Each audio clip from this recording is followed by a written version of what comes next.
presentamos en esta serie de conferencia-taller. Nuevamente vamos a invitar a todas y a todos a que silenciemos nuestro audio y también escribamos, por favor, nuestro nombre completo en la sección de chat.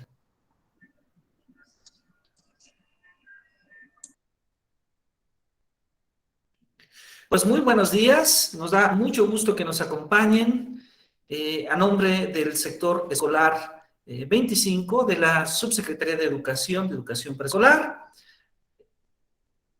de la Secretaría de Educación del Estado de Michoacán, de las diferentes supervisiones escolares. Les damos una cordial bienvenida a esta conferencia, taller sobre desarrollo del pensamiento matemático en preescolar.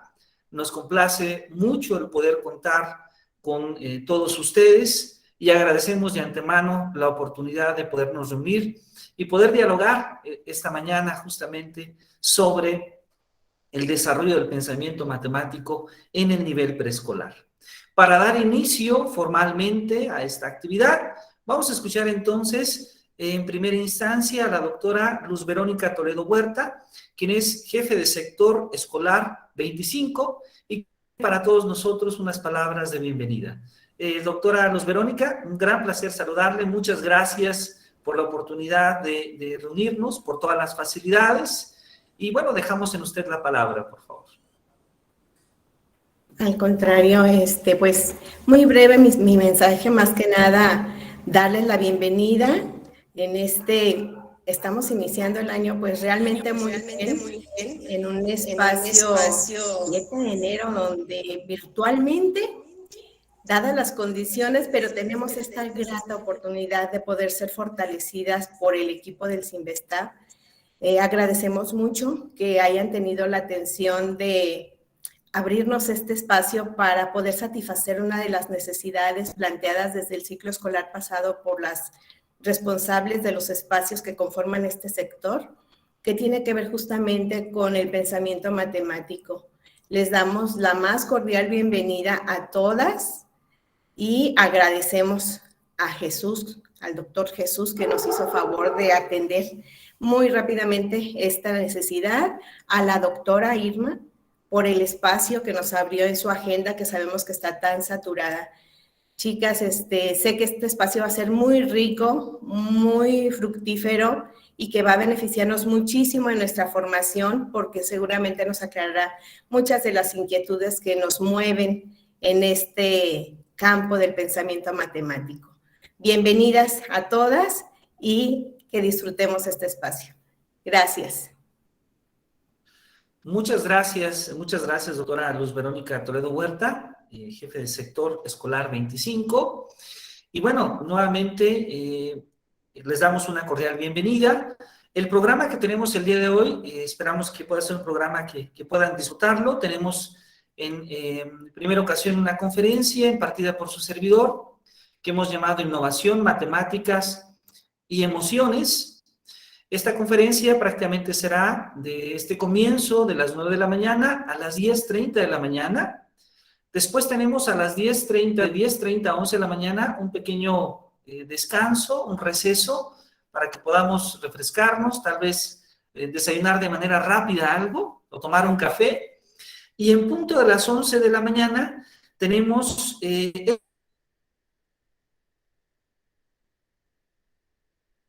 taller sobre los aprendizajes esperados, referente, un referente importante de las situaciones didácticas para la enseñanza del concepto del mundo, impartido por la doctora Irma Fuenlabrada Velázquez. Es decir, que nuestro programa será de las 9 de la mañana a la 1 de la tarde, de manera que si están de acuerdo, pues bueno, vamos a comenzar.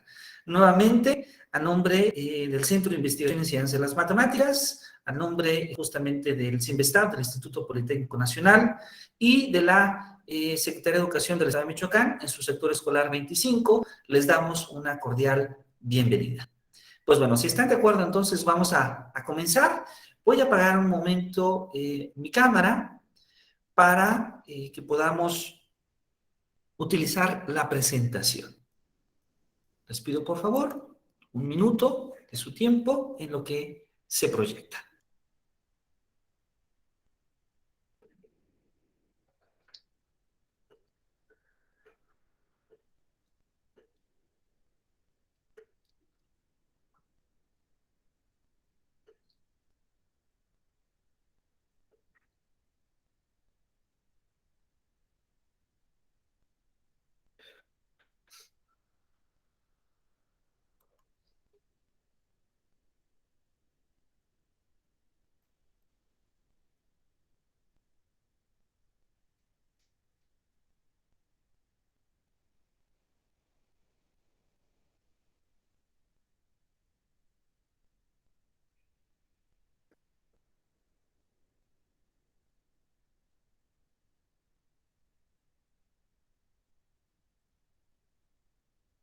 Muy bien, les agradezco. Si me pueden confirmar si ya se puede observar esta presentación. Sí, se observa. Perfecto, muchas gracias.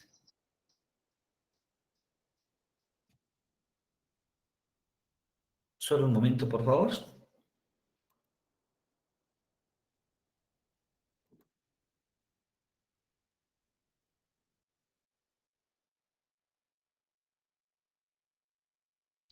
Muy bien, entonces se puede observar y se puede escuchar, ¿verdad?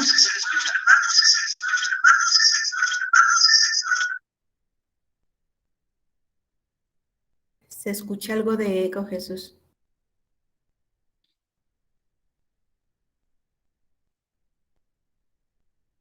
Muy bien, ahí ya no se debe de escuchar eco y ya también se puede observar, ¿verdad?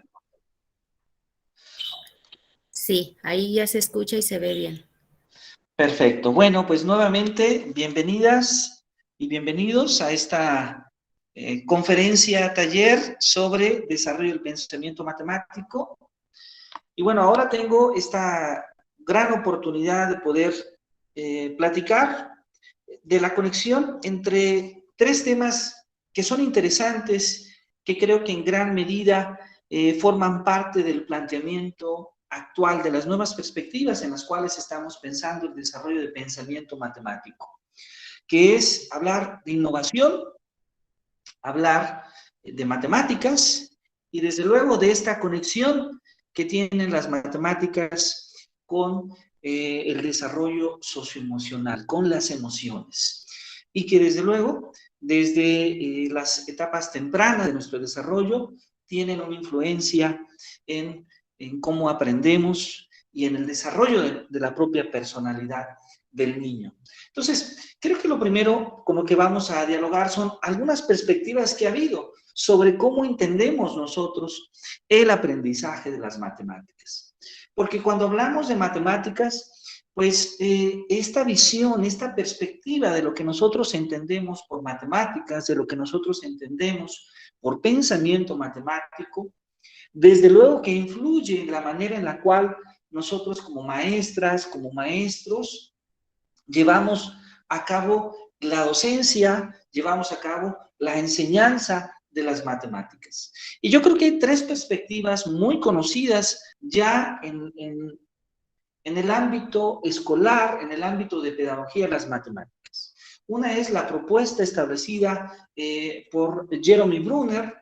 Brunner, quien va a asumir un poco esta idea de que el pensamiento matemático en cierta medida se estructura un poco como se va desarrollando la matemática como ciencia.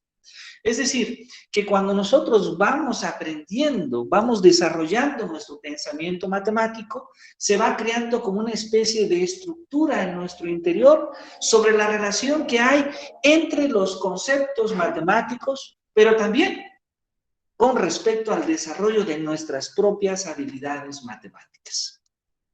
Y en esta perspectiva, podríamos decir que también se plantea Jean Piaget. Jean Piaget, quien va a asumir esta noción de que el pensamiento matemático se va construyendo justamente a través de esa propia, podríamos decir nosotros, esa interacción que tiene el ser humano, esa interacción que tiene el niño con el medio exterior.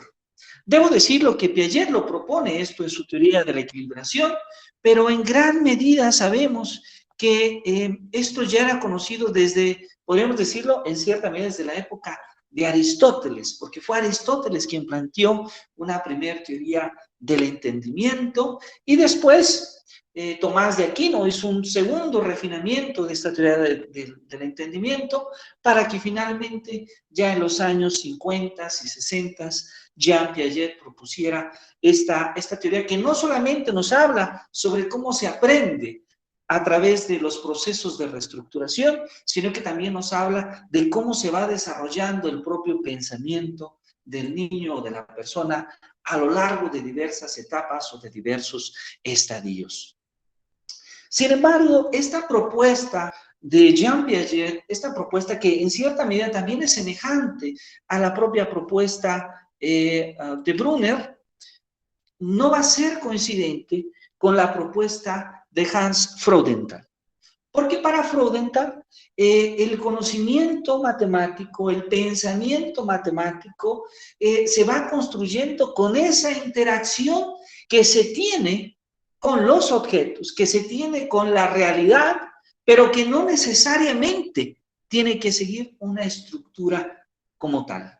Y donde no necesariamente la manera en la cual se aprende las matemáticas, en la cual el niño aprende matemáticas, es la manera en la cual se construye el conocimiento matemático profesional. Y desde luego, esto implica, desde ahí, una reflexión propia para nosotros, para nosotras como maestras, como maestros. Porque la gran mayoría de las ocasiones tratamos de enseñar matemáticas como nosotros aprendimos matemáticas. Porque asumimos que esa manera en la cual nosotros aprendimos matemáticas posiblemente sea la mejor manera con la cual nuestros alumnos aprendan matemáticas. Pero la reflexión de Freudenthal lo que nos dice es que esto no necesariamente se da.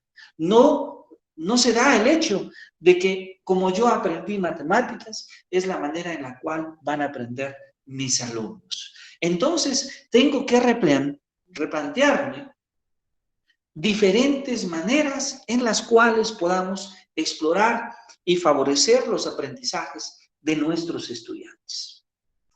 Para Brunner, quien propone esta idea, el aprendizaje relacionado con las matemáticas se puede dar en 3 etapas o en 3 momentos. Una etapa que él llama la etapa de representación por acción. Y en esa etapa es cuando se da justamente el aprendizaje con materiales concretos. Una etapa de representación de aprendizaje a través del uso de diagramas, ¿sí? Es cuando empezamos a utilizar los cuadros, los esquemas, y estos empiezan a relacionarse, ¿por qué no decirlo?, con los materiales concretos, con los materiales reales. Y finalmente tenemos una etapa de representación del pensamiento con símbolos, donde ya el niño empieza a interactuar, a comprender, a no necesitar los materiales concretos para poder comprender las relaciones entre los números, el orden entre los números, las cantidades, etc.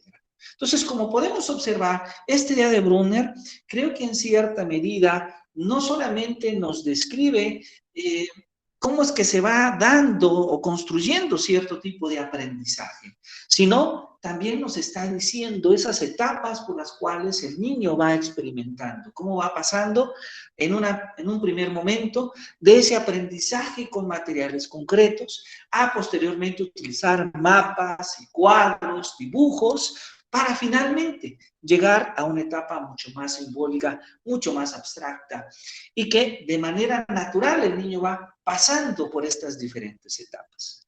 Uno de los primeros elementos que podemos hablar desde nuestra propia práctica docente es el considerar justamente el hecho de que hay que respetar estos procesos. Es decir, no podemos hablar de símbolos, no podemos hablar de números, sin antes el niño no haya pasado las etapas anteriores.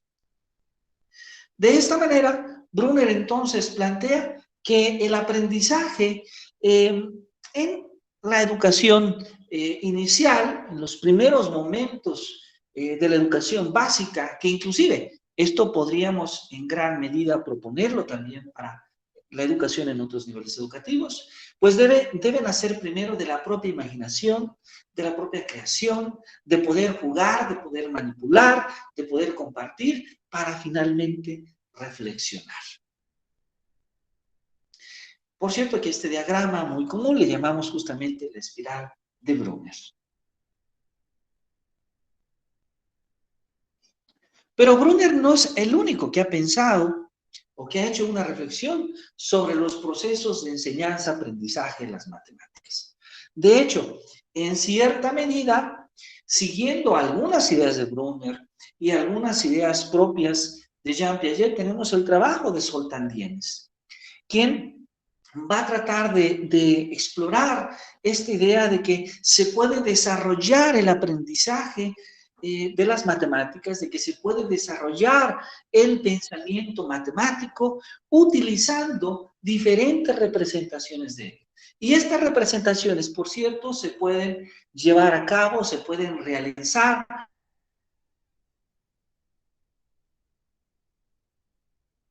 a través de materiales concretos. Es decir, empieza a surgir con los trabajos de Jens esta noción de que para el salón de clase hay que buscar desarrollar materiales y los materiales nos van a ayudar de manera muy importante en poder favorecer el aprendizaje de nuestros alumnos.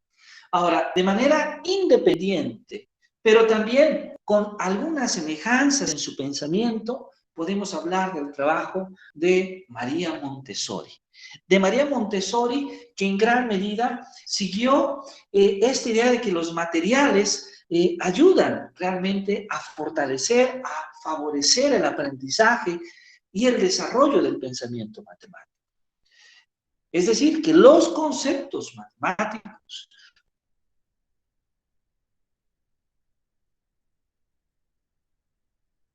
pues a través del proceso de manipulación de estos materiales es que el niño puede ir desarrollando poco a poco ciertas habilidades. Sin embargo, Montessori no se casa con la idea de que las matemáticas tienen exclusivamente, el desarrollo del pensamiento matemático tiene exclusivamente una visión estructurista, como lo planteaba Brunner, sino que deja abierta la posibilidad a que sí hay estructuras matemáticas, pero que la creación de esas estructuras se debe principalmente a la interacción que va a tener el niño con los materiales concretos y al desarrollo de sus propias habilidades matemáticas. Montessori ha tenido una gran influencia en la perspectiva de cómo pensamos el desarrollo del pensamiento matemático preescolar. Sin embargo, en nuestro país, una de las propuestas vigentes, una de las propuestas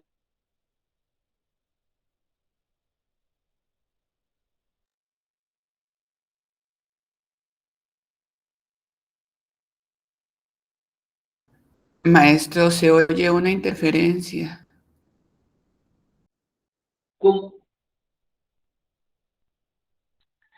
¿Se escucha una interferencia? Se corta Sí, mucho se deja la de escuchar voz en y un no se entiende.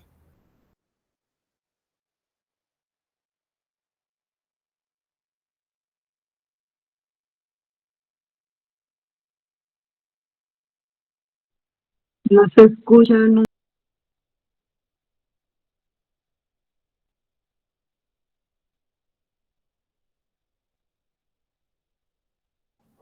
Dejó de escucharse, Jesús. Se cortó, no se escucha nada. No se escucha nada. Posiblemente están revisando Posiblemente están el audio. revisando el audio.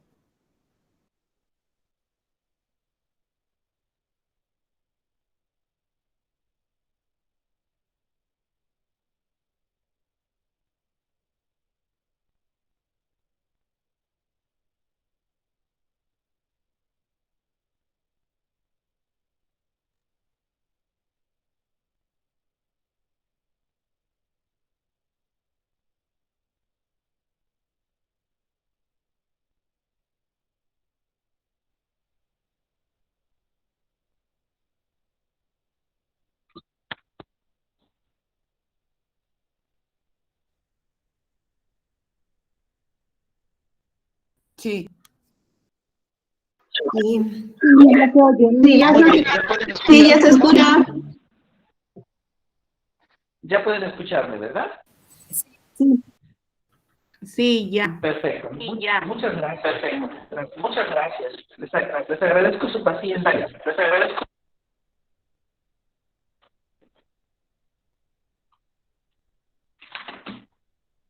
Muy bien, vamos entonces a continuar. Estábamos justamente dialogando. ¿Sí logran escucharme? ¿Podrían Sí se confirmarme? escucha, pero se oye la voz como muy Sí, buena. pero se oye la voz como muy buena. Estábamos con Sí, María se escucha. Montessori. Perfecto, muchísimas gracias, muy amable. Me escucharon hasta María Montessori. Muy bien, gracias. Entonces, comentaba hace un momento que la influencia de María Montessori en la manera en la cual entendemos justamente la enseñanza del pensamiento matemático en la educación preescolar ha sido fundamental. Pero en nuestros días, además de esta perspectiva tan importante de María Montessori, también debemos considerar el trabajo de George Polya. Polya, que en 1945, cuando escribe este famoso libro, Cómo plantear y resolver problemas matemáticos, va a darle un toque muy especial a como entendemos hoy en día tanto la construcción del conocimiento matemático como el propio desarrollo del pensamiento matemático. ¿Y a qué me refiero con ello? A que esta perspectiva de Polya sobre la resolución de problemas va a generar un cambio fundamental porque nos va a permitir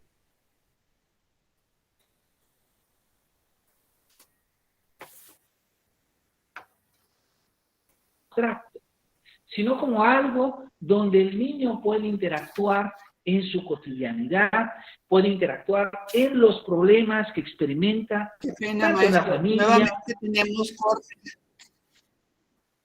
Nuevamente se escucha mal. Ok. Se sigue Sí, cortando profesor, mucho, no se entiende. corta. ¿Se escucha mejor? Compañeros, es el internet de cada quien en casa. Pues ni modo. Es que hay partes que se cortan en cuanto está hablando el maestro. Ok, ¿ahí se puede escuchar mejor? Sí, ahí ya. Ahí Perfecto, sí. muy bien, muchas gracias. Muchas gracias. Ok, Sí.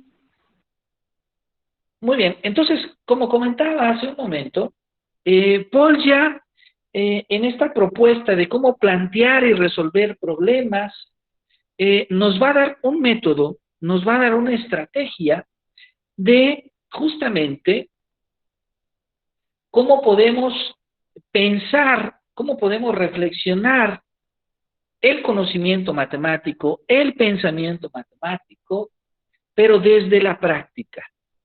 En cierta medida, algunos elementos que hoy en día llamamos el aprendizaje contextual o el aprendizaje situado, pues están muy ligados a esta propuesta de Polya sobre la resolución de problemas. Además, no solamente eso, podríamos decir también que el trabajo de Polya va a ser lo suficientemente influyente para que hoy en día lo podamos relacionar con otros conceptos como el propio aprendizaje por descubrimiento de Brunner o como el propio aprendizaje significativo de Ausubel.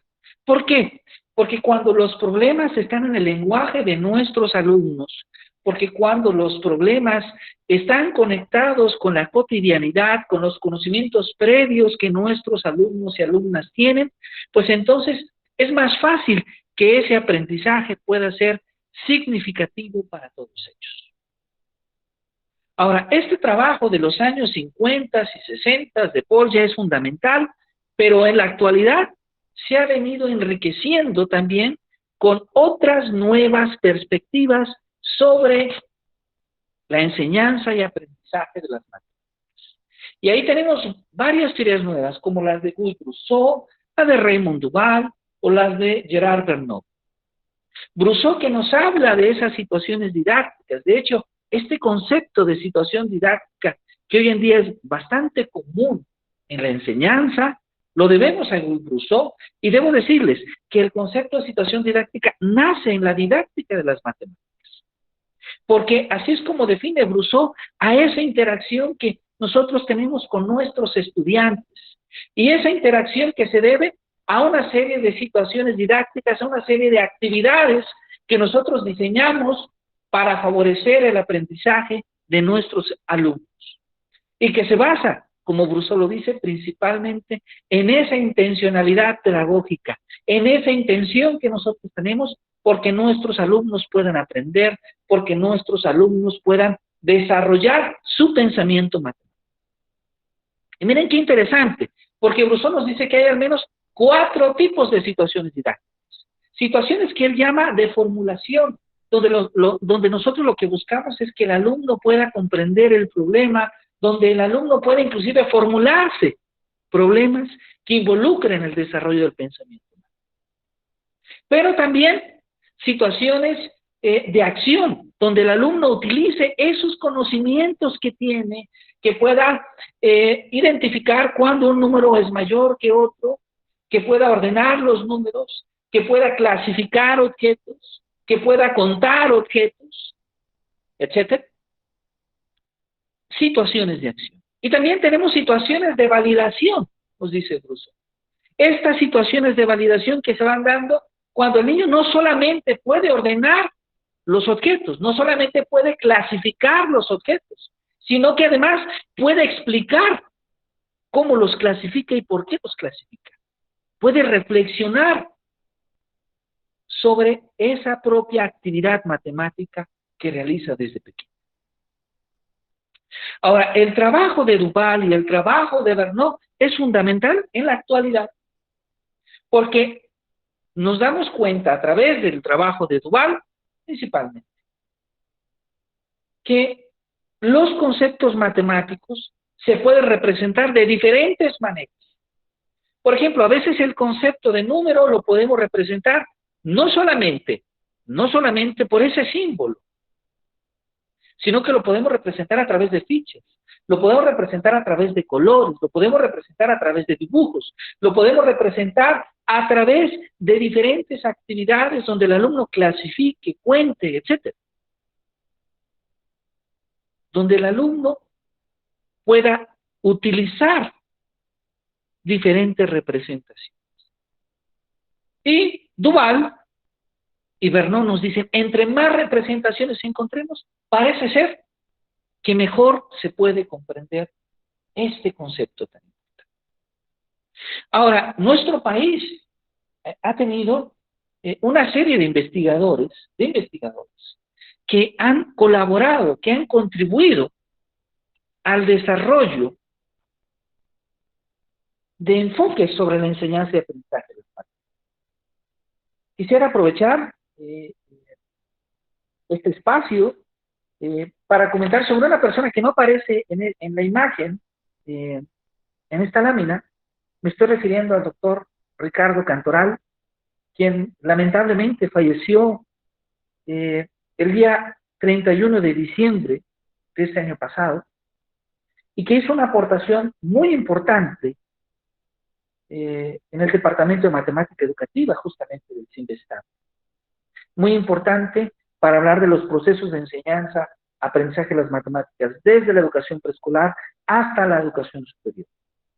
Pero en la educación preescolar, todos conocemos del trabajo de Berta Vivanco, de Irma Fuenlabrada, de Guadalupe Preciado, que han estado escribiendo, que han estado reflexionando de manera constante en más de 20 años, más de los últimos 20 años, sobre cómo se desarrolla el pensamiento matemático, en cómo formular situaciones didácticas que favorezcan el desarrollo del pensamiento matemático, y que después del receso vamos a tener el gusto particularmente de escuchar directamente a la doctora Irma Fuenlabrada.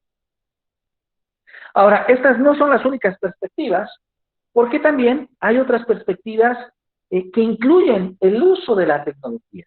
Y ahí tendremos tendencias internacionales como las de Stephen Wolfram, sobre las de Carl Wieman, o desde los años 80, 70 en México con Humberto Cano, que es introducir las tecnologías de la información y la comunicación, las tecnologías para el aprendizaje y conocimiento, las tecnologías del empoderamiento y la participación en los procesos de enseñanza-aprendizaje desde la educación elemental, desde la educación inicial.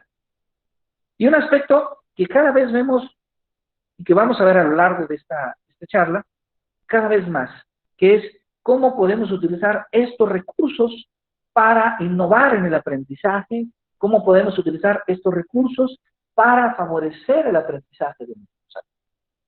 Esto nos lleva entonces a una primera reflexión. ¿Qué entendemos por aprender matemáticas?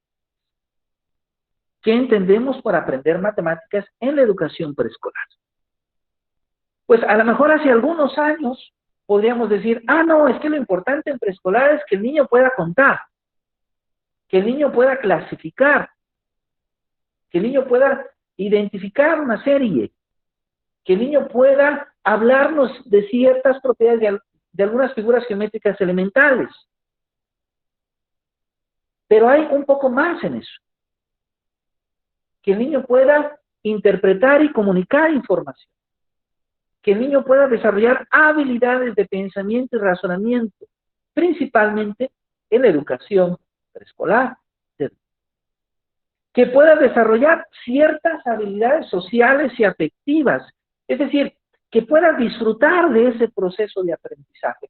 No olvidemos que cuando hablamos de el aprendizaje, esta noción de aprendizaje está ligada a la experiencia misma que vivimos, a la experiencia misma que el niño experimenta, que el niño vive a través de la situación didáctica que nosotros como maestras, como maestros, hemos construido para él. Y desde luego, el poder conocer, el poder aplicar el conocimiento y ciertas habilidades matemáticas al nivel educativo que se trata. Bueno, entonces, aprender matemáticas es algo mucho más complejo, es algo mucho más completo. No solamente conocer los números, no solamente conocer el nombre de los números, no solamente saber cuándo un número es mayor que otro, sino que involucra inclusive aspectos socioafectivos, aspectos que están ligados directamente a la persona, al niño, a la niña. Entonces, ¿cómo podemos hablar de innovación para el aprendizaje de las matemáticas? Bueno, vamos a hablar de algunos elementos que podemos utilizar y que muchos de estos elementos, debo decirlo, están en Internet. Muchos de estos elementos son a través del uso de la tecnología. Por ejemplo, si vamos a alguna página, como la página de Poquito, donde podemos encontrar justamente juegos para que nuestros alumnos puedan repasar sobre la numeración, sobre el orden, donde inclusive pueden aprender números en inglés o, no es el caso de preescolar, pero en otros niveles educativos puedan trabajar inclusive con fracciones, con fichas de dominó, consecuencias matemáticas, etc. Es decir, podemos utilizar el juego, no solamente ese juego al que Viene se refería, que es con los materiales concretos, sino también podemos utilizar aplicaciones, podemos utilizar el juego para despertar el interés y para desarrollar aprendizajes en nuestros estudiantes. Pero también está Plaza Sésamo, donde podemos encontrar una gran cantidad de recursos digitales, no solamente para nuestros alumnos, sino también inclusive para padres de familia, donde podemos jugar y donde podemos aprender en línea, donde podemos participar, donde inclusive se tocan temas tan importantes como son los cuidados propios para el COVID-19. WordWall, ¿sí? Esta es una página un poco ya más especial para nosotros como maestras, como maestros. ¿Por qué? Porque nosotros justamente podemos crear una cuenta gratuita donde podamos utilizar recursos interactivos, donde podemos compartir recursos interactivos, recursos para nuestra enseñanza, para favorecer el aprendizaje de nuestros estudiantes.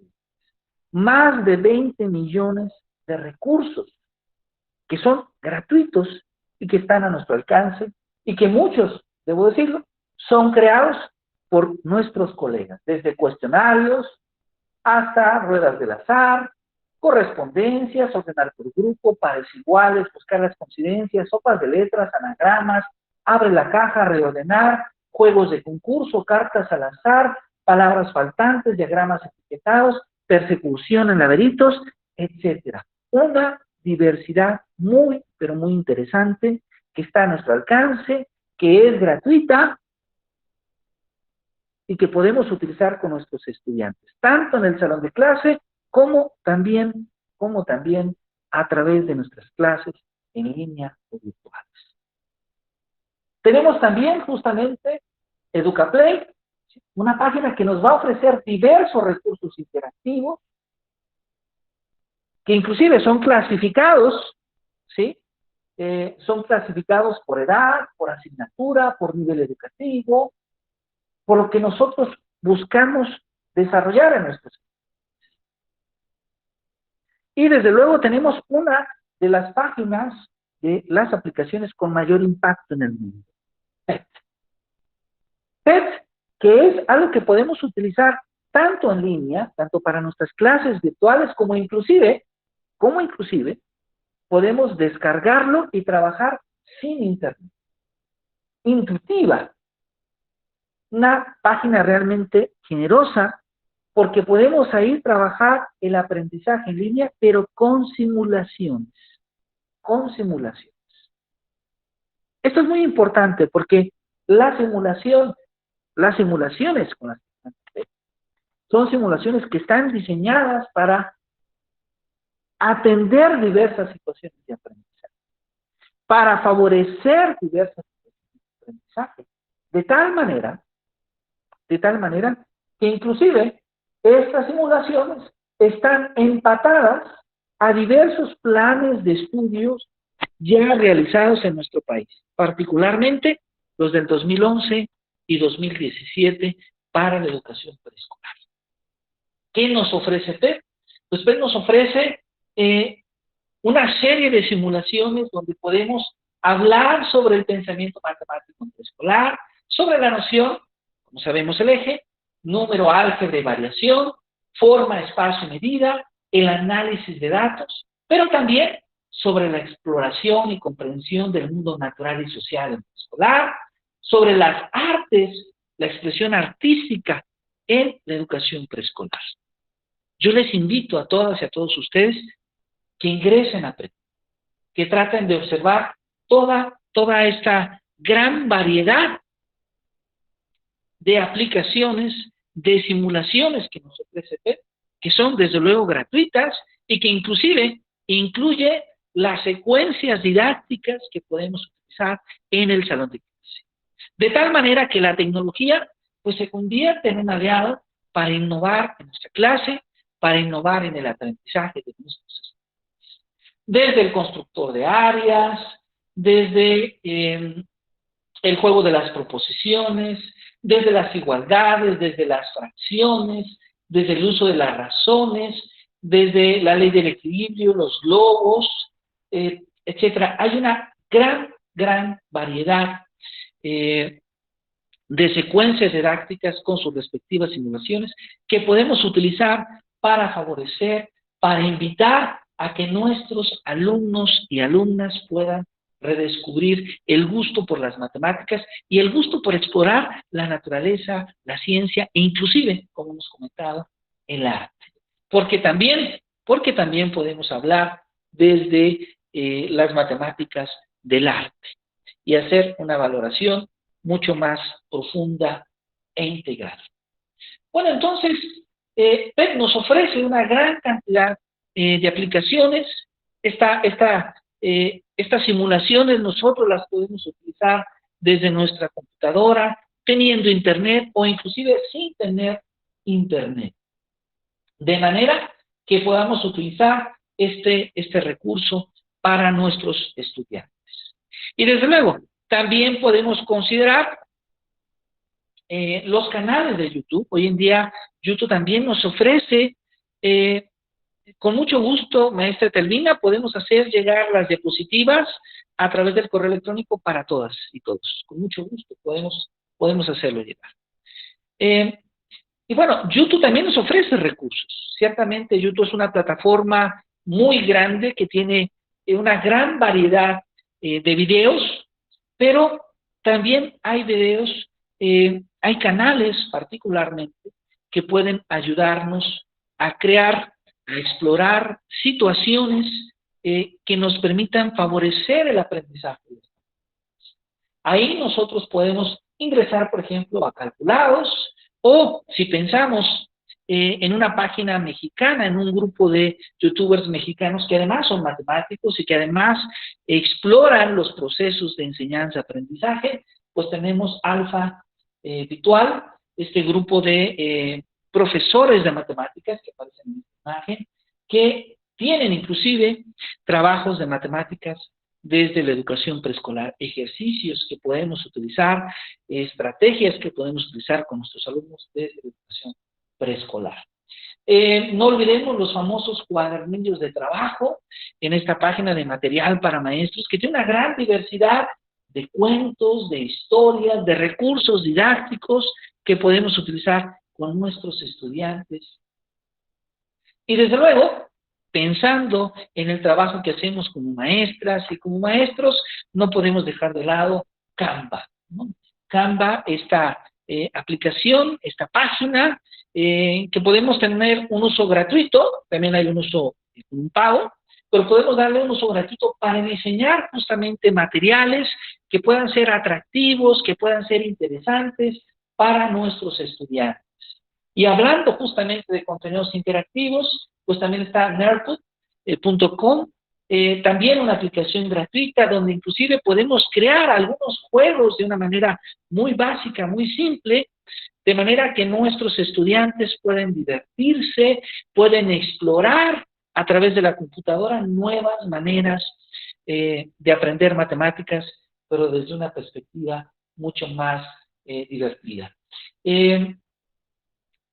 Algo semejante a Woolworth, que ya habíamos mencionado anteriormente, está Kahoot, esta plataforma gratuita que nos ayuda inclusive a crear ciertas herramientas para hacer concursos, para reforzar el aprendizaje, para hacer cuestionarios donde los alumnos puedan concursar y entonces no sea simplemente ese dictado, no sea simplemente ese cuestionario habitual que hacemos en clase, sino que podamos darle cada vez más recursos y más oportunidades a nuestros alumnos de divertirse aprendiendo.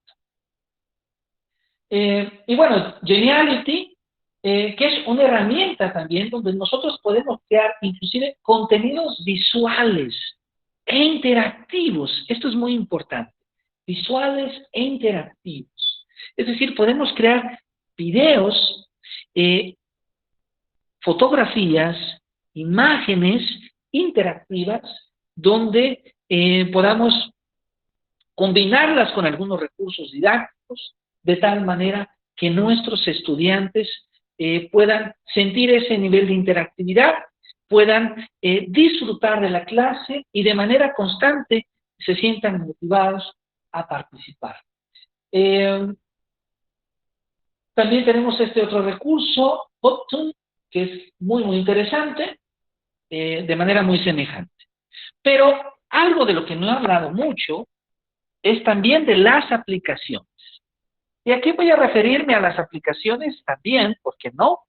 Aquellas que utilizamos desde nuestro celular. Cada vez es más común que los padres de familia, las madres de familia, nosotros como maestras o inclusive nuestros alumnos, aunque en preescolar no es tan permitido, pero sí en casa es muy común que los padres y madres de familia cuentan con dispositivos celulares. En muchas ocasiones, ¿por qué no decirlo? El celular se va convirtiendo en un medio no siempre oportuno para favorecer el aprendizaje de los estudiantes. Y me refiero no oportuno porque los padres de familia, a veces nosotros como profesores, no buscamos herramientas que puedan ayudar a nuestros alumnos o a nuestros hijos, sino más bien buscamos simplemente entretenimiento.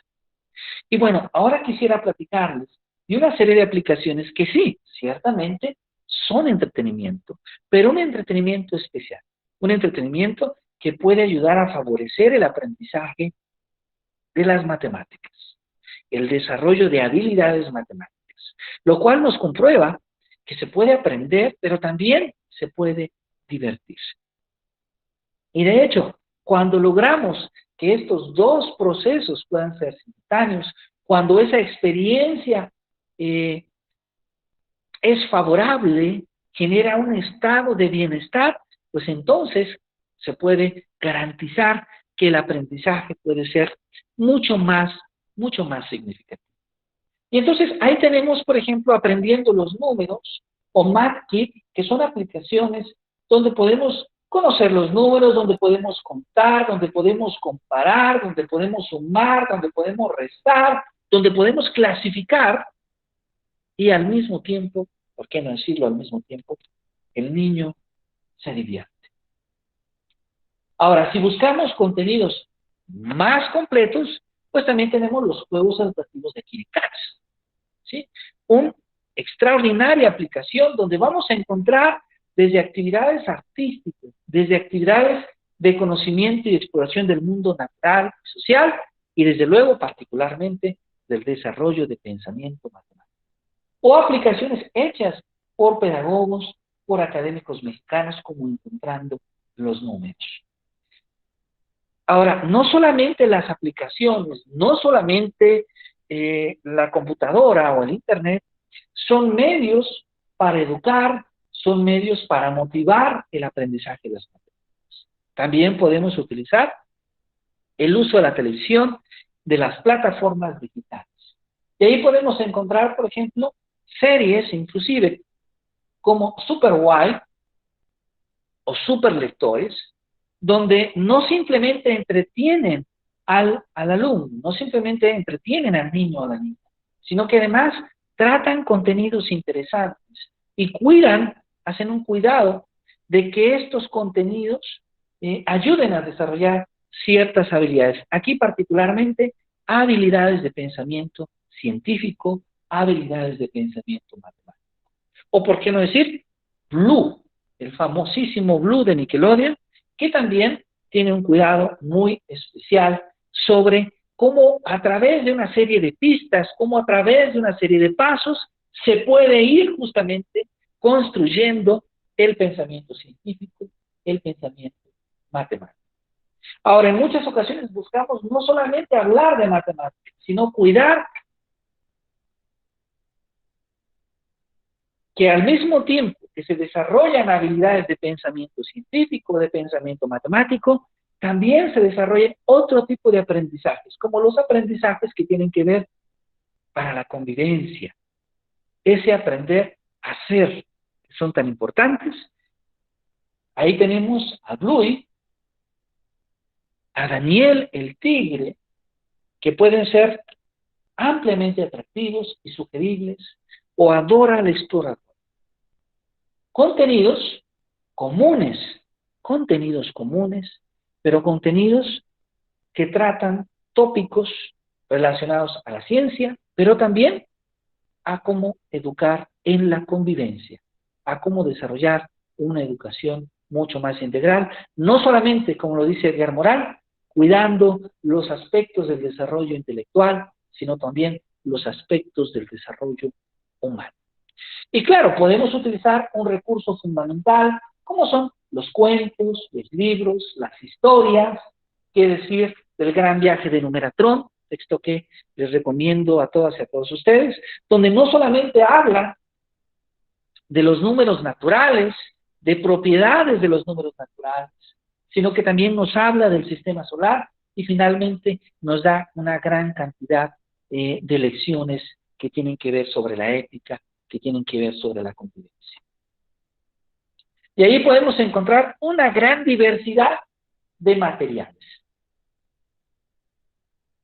Desde aquellos como cuenta hasta 100, cuentacuentos, matemáticamente, gatos blancos y gatos negros, la pequeña oruga glotona, los números, etc. Podemos encontrar una variedad de recursos muy interesantes. Y bueno, aprovecho este espacio también para comentarles que el CIEM, que el Centro de Investigación y Ciencias de las Matemáticas, justamente tiene un diplomado en didáctica de las matemáticas para el nivel preescolar, un diplomado que está registrado ante la Dirección de Profesiones de la Educación y al cual les invitamos a participar en su próxima edición. Están todas y todos cordialmente invitados a nuestro diplomado, donde participan varios colegas, especialistas y conocedores de la didáctica de las matemáticas para el nivel preescolar. Ahora, hemos hablado entonces, hasta este momento, primero, de una concepción del pensamiento matemático. Segundo, de cómo podemos utilizar la innovación, particularmente aquella que está ligada al desarrollo de habilidades digitales o tecnológicas en el aprendizaje de las matemáticas. Pero nuestra conferencia el día de hoy, pues la llamamos justamente Innovación, Matemáticas y Emociones. Entonces nos falta aún un rubro por explorar, que tiene que ver en un elemento fundamental para desarrollar el aprendizaje, que es la educación de nuestras emociones. ¿Y por qué hablamos de la educación de nuestras emociones cuando hablamos justamente del aprendizaje de las matemáticas? Pues hablamos de ello porque tenemos que pensar en una visión del aprendizaje mucho más integral. Es decir, aprender matemáticas no es simplemente desarrollar habilidades matemáticas o conocer ciertos conceptos matemáticos o ciertas representaciones de conceptos matemáticos. Tenemos que pensar también en esa persona que aprende matemáticas. Y al pensar en la persona, al reflexionar sobre la persona, un aspecto fundamental es también la educación de sus emociones. Como bien lo decía Aristóteles, educar la mente sin educar el corazón, pues no es educar en lo absoluto. La educación integral debe de incluir pues los dos aspectos. Y entonces, tenemos aquí que recordar un poquito cómo podemos entender una primera noción de la emoción, ¿sí? Esta emoción que va a ser un componente dentro de la psicología humana, que se va a conformar de ciertos elementos fisiológicos que se expresan, por qué no decirlo, de forma instintiva, pero también que cuenta con algunos aspectos cognitivos y socioculturales, tanto conscientes como inconscientes. Esto va a implicar entonces que las emociones y también los sentimientos son aprendidos y son modulados por el entorno sociocultural. Y además van a guardar cierta relación de pertenencia en el contexto en que éstas se van expresando. Tal como aparece justamente en esta imagen, donde podemos ver a estos niños con diferentes emociones. Vemos a gente que está, a niños que están felices, a otros niños que están enojados, a otros niños que están tristes, etc. Bueno, entonces, ¿cuál es esa función primordial en las emociones? Pues la primera es que a través de ellas se puede generar una respuesta adaptativa a través de ciertas sensaciones de rechazo, de huida, o bien de acercamiento o de aceptación. Hay una gran clasificación sobre las emociones. Desde quienes consideran que hay emociones positivas, negativas, como por ejemplo, así lo considera Rafael Vizquerra en su clasificación, y donde en las positivas podemos encontrar, por ejemplo, el amor y la alegría, o en las negativas, la ira, la tristeza y el miedo.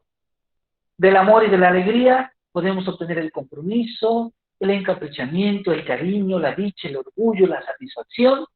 Y de la ira, la tristeza y el miedo podemos encontrar emociones como los celos, la hostilidad, el enfado, el desprecio, la agonía, el dolor, la soledad, la culpa, el horror, la preocupación, etc. Sin embargo, esta clasificación no es la única.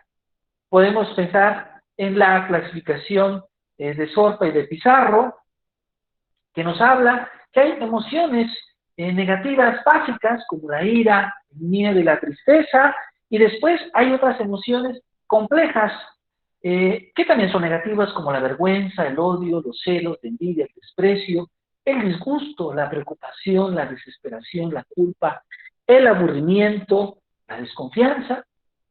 Hay emociones positivas básicas como la alegría, el interés y la sorpresa, y también hay emociones positivas complejas como el placer, la curiosidad, el deseo, la adoración, el orgullo, el éxtasis, etc.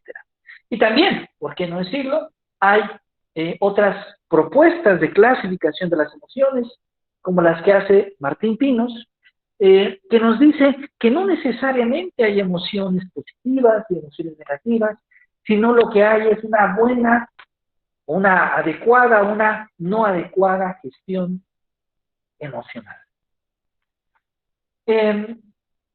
Para la psicóloga, una gran psicóloga, la psicóloga Imelda Parra, la emoción es una reacción compleja a un cierto estímulo externo.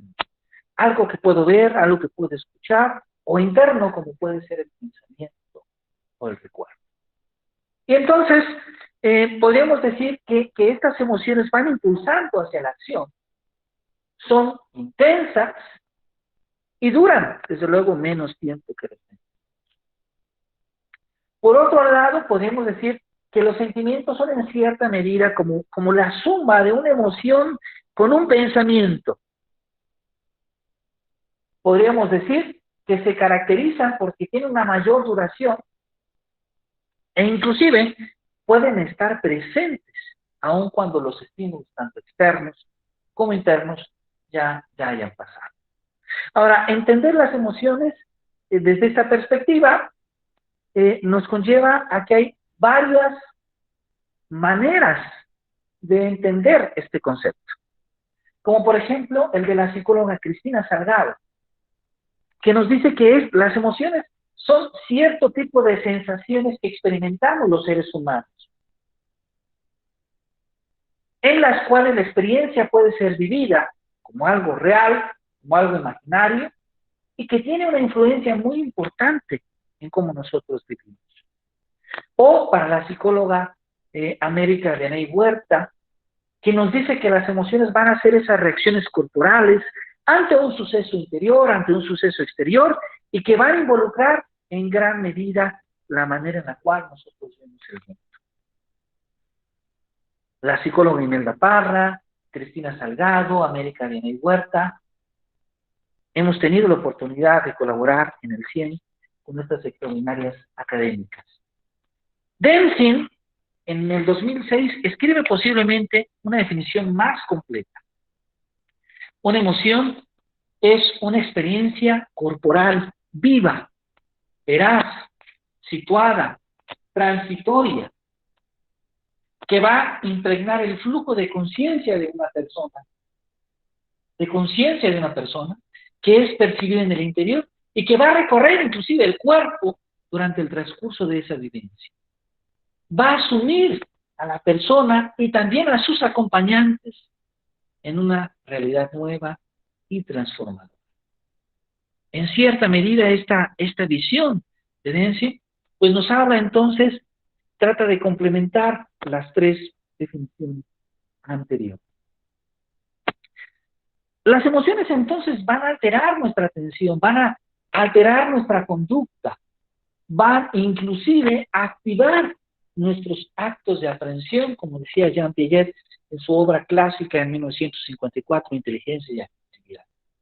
Van a poder relacionar, van a poderle dar significado a los actos de aprehensión para construir nuestras representaciones mentales, las cuales son la base de la construcción del conocimiento, la base de la construcción del pensamiento.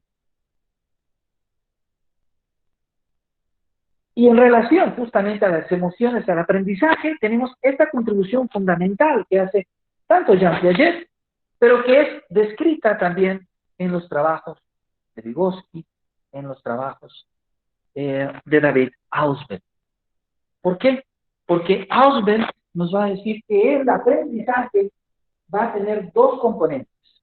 Un componente cognitivo, que está relacionado a esa adquisición de conocimientos, a ese desarrollo de habilidades cognitivas, pero también el aprendizaje tiene un componente afectivo, un componente emocional, que es esa motivación, que es la atención misma, y que en cierta medida va a dirigir en primera instancia a ese componente cognitivo.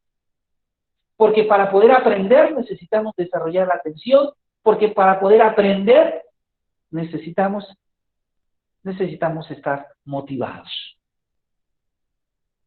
Entonces, la emoción para Salovey-Meyer va a ser un conjunto de metahabilidades que pueden ser aprendidas, que van a estructurarse en 5 dimensiones. La primera es el conocimiento de las propias emociones. Esa capacidad de autocontrol, de automotivación, el reconocimiento de las emociones de los demás y el control de las relaciones. Y que es importante mencionar que esto está conectado, estas 5 dimensiones están conectadas a un concepto que desde los años 60, desde 1965, Penn estuvo definiendo, que aparece ya en los trabajos de Jean Piaget en 1954, pero que va a difundirse a nivel global hasta los años 90 con los trabajos de Daniel Goleman y Richard Davidson. La inteligencia emocional. La importancia que tiene la inteligencia emocional en el aprendizaje, pero más aún en el propio bienestar del ser humano, en el propio bienestar del niño. Y ahí la inteligencia emocional la podemos ligar a cómo el niño percibe sus emociones, en cómo el niño maneja sus emociones, en cómo comprende sus emociones y cómo utiliza sus emociones.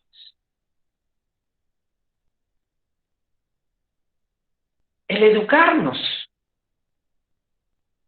emocionalmente, el desarrollar nuestras competencias emocionales, va a contribuir a aumentar nuestra competencia social, a tener una mejor convivencia, a desarrollar nuestras habilidades emocionales, a tener un mejor control de nuestras emociones. Y eso también nos va a permitir tener una sensación de eficiencia en las actividades que realizamos día a día. Yerkes y Dobson escribieron esta ley que lleva justamente sus apellidos y que nos dice justamente cómo el equilibrio emocional incrementa el aprendizaje. Pero además nos habla de esos tiempos de aprendizaje que experimentan los alumnos. En cómo si nuestros alumnos tienen una alta estimulación, pueden ir incrementando poco a poco su desempeño, hasta sentirse atentos, motivados. Pero después, como un bajo nivel de estimulación, empieza nuevamente a crear un bajo desempeño. Esta es una reflexión muy importante, porque nos permite comprender cómo son los tiempos de aprendizaje. El niño no puede estar atento todo el tiempo en la escuela. El niño difícilmente, más aún en preescolar, puede tener lapsos largos con una atención, con una motivación, con un desempeño óptimo. Y esto nos hace, desde luego, a que nosotros, como maestras, como maestros, pues tomemos en consideración estos aspectos para que en el desarrollo de nuestras secuencias didácticas, en el desarrollo de nuestras actividades de aprendizaje, consideremos los tiempos de aprendizaje. Esos tiempos en los cuales podemos tener la atención, podemos tener la motivación de nuestros alumnos y después hay que dejar breves descansos. Entonces, las emociones, el desarrollo de una educación emocional puede, desde luego, facilitar, puede promover, puede favorecer el desarrollo académico. Pero no solamente eso. Sabemos desde los trabajos de Howard Gardner en las inteligencias, ¿no?, que hay una conexión entre dos inteligencias. De hecho, estas dos son dos inteligencias emocionales. La inteligencia interpersonal y la inteligencia intrapersonal. Esta inteligencia intrapersonal que tiene que ver en cómo me relaciono conmigo mismo. Y la inteligencia interpersonal en cómo me relaciono con los demás. Y parece ser que cuando mi relación conmigo mismo es mejor, cuando mi relación conmigo mismo es más honesta, puedo tener una mejor relación con los demás. Entonces, el desarrollo de las habilidades socioemocionales promueve relaciones armónicas entre nuestros alumnos, entre nuestros maestros, nuestras maestras, entre nuestros padres de familia. Pero también disminuye problemas de conducta, de acoso escolar. Mejora la participación, pero además puede contribuir a desarrollar mejores estilos de vida saludable y desde luego favorecer la salud mental. Pero entonces, ¿cuáles son algunos recursos pedagógicos que nosotros podemos utilizar para trabajar las emociones en preescolar? ¿Cómo podemos complementar este aspecto más integral del aprendizaje de las matemáticas, pensando no solamente en el desarrollo del pensamiento matemático, en la construcción del conocimiento matemático, sino también en aquella persona, en nuestro alumno, nuestra alumna que aprende matemáticas? Pues podemos utilizar justamente el juego y los cuentos.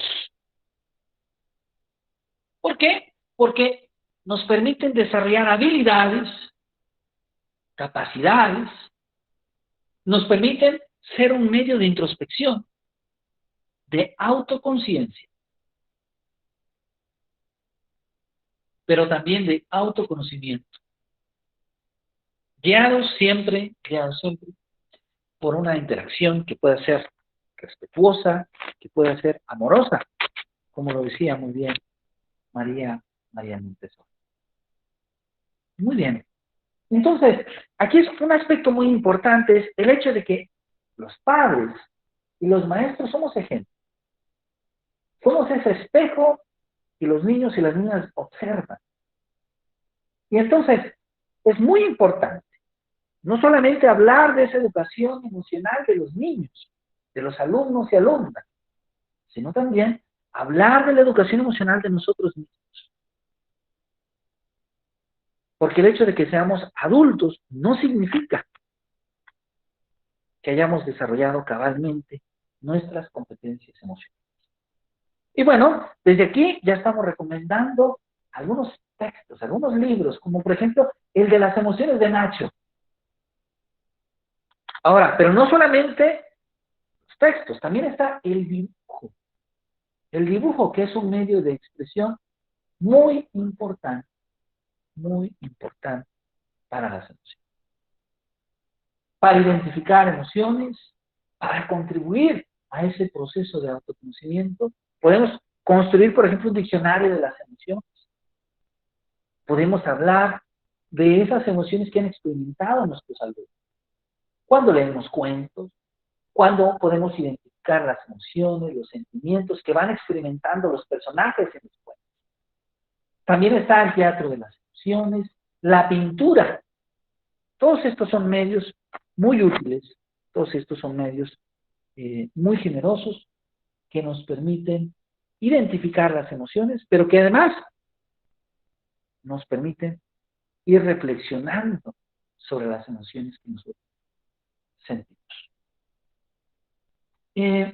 Esto ayuda a lo que algunos psicólogos llaman conectar ese cerebro emocional con el cerebro racional.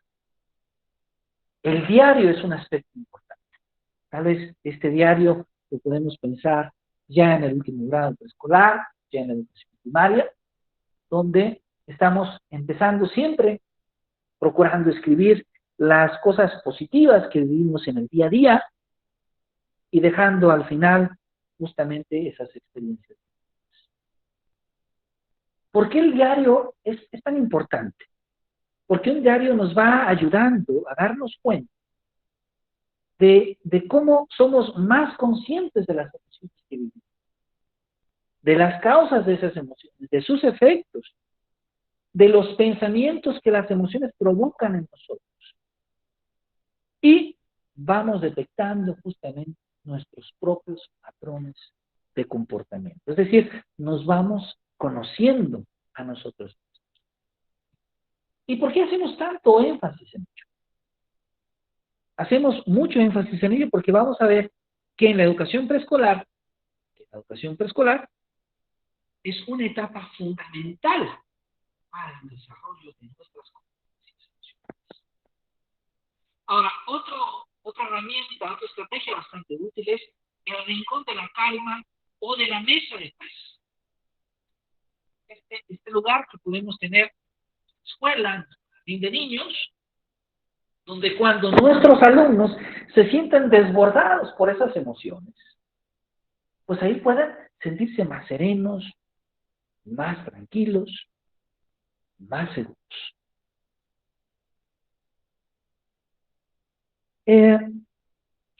Entonces, cuando hablamos de aprender matemáticas, no solamente tendríamos que pensar, como ya lo he dicho, en el desarrollo de habilidades matemáticas o del conocimiento. Nos estamos dando cuenta que hay otros aspectos que son importantes en ello.